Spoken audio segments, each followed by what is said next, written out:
ज्येष्ठ नेते श्री मनोहर साळवी, अपर्णा साळवी, मनीषा साळवी, प्रमिलाताई केणी, मनाली पाटील, सुरेखाताई पाटील,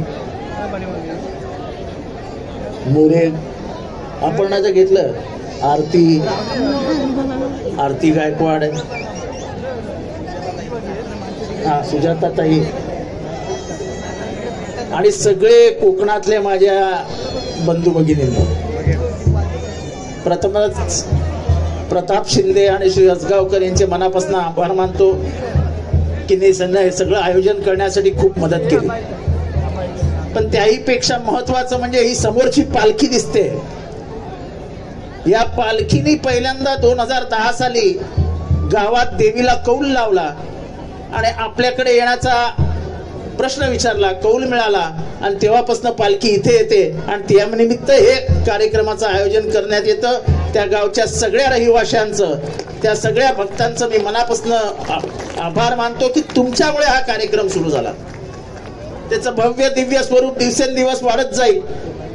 आपल्याला माहिती आहे की दहीहंडी गल्लीबोळात असायची, ती जेव्हा मी हातात घेतली त्याच्यानंतर ती आंतरराष्ट्रीय स्तरावरती गेली आणि नंतर कधी मागे वळून पाहिलंच नाही. तसं हा आता आपण खेळ हातात घेतलेला आहे. या खेळाला आंतरराष्ट्रीय स्तरावर कसं जाता येईल यासाठी आपण प्रयत्न केला पाहिजे, कारण का ही कोकणाची संस्कृती आहे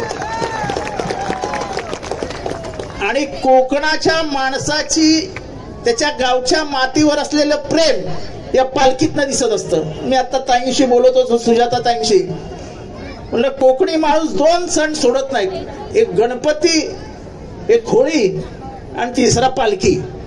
कितीही गरीब कोकणी माणूस असो तो गावाला जाणारच आणि तो गावाशी नाळ काही तुटू देत नाही. तसं तुम्हाला सगळ्यांना सांगतो की कोकणाची काही काही वैशिष्ट्य आहेत. कोकणामध्ये चुकवलं आहे असं एकही घर नाही. कितीही गरीब असो तो कर्जाचा परतावा करतोच. आणि कोकणामध्ये शेतीसाठी आत्महत्या केली असा एकही माणूस नाही. खरं मुंबईची शान कोणी वाढवली असेल तर मुंबईत आलेल्या कोकणी माणसांनी. गंगा मिल मध्ये पहिल्यांदा कोकणी माणसं आली आणि ह्या कोकणी माणसांनी म्हणजे ते खेड, रत्नागिरी, चिपळूण, लांजा, राजापूर, सावंतवाडी, कुठले रत्नागिरी, सिंधुदुर्ग, तेव्हा जिल्हे एक होते सगळे, पण तिथनंही माणसं मुंबईत आलंय. गावाशी नातं तसंच ठेवलं पण मुंबईच्या वैभवात भर घातली ती कोकणी माणसांनी. त्यामुळे मुंबई कोणाची असं म्हटलं तर खऱ्या अर्थाने ती कोकणवासियांची. आज खेडची किती माणसं आहेत? खेडची तरी माणूस इथे आलेला आहे म्हणजे त्या अर्थाने खरा सगळा कोकण इथे उपस्थित आहे.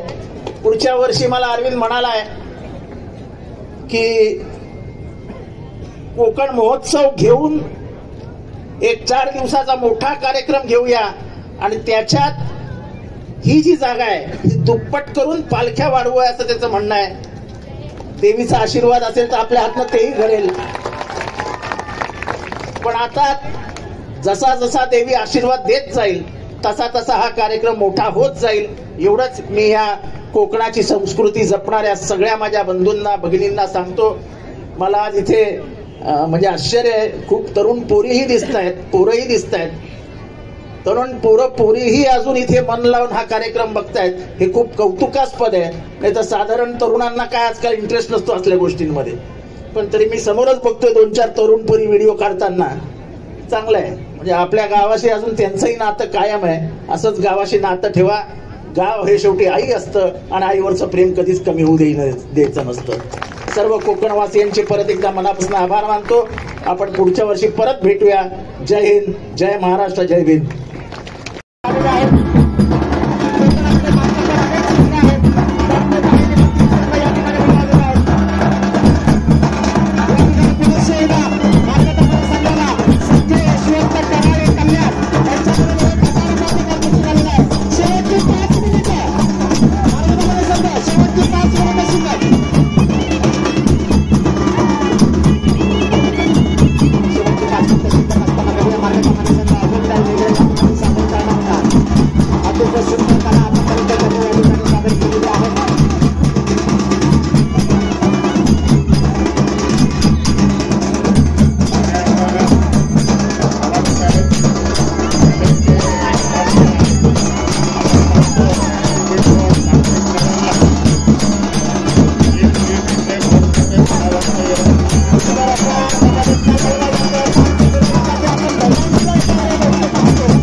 दिवे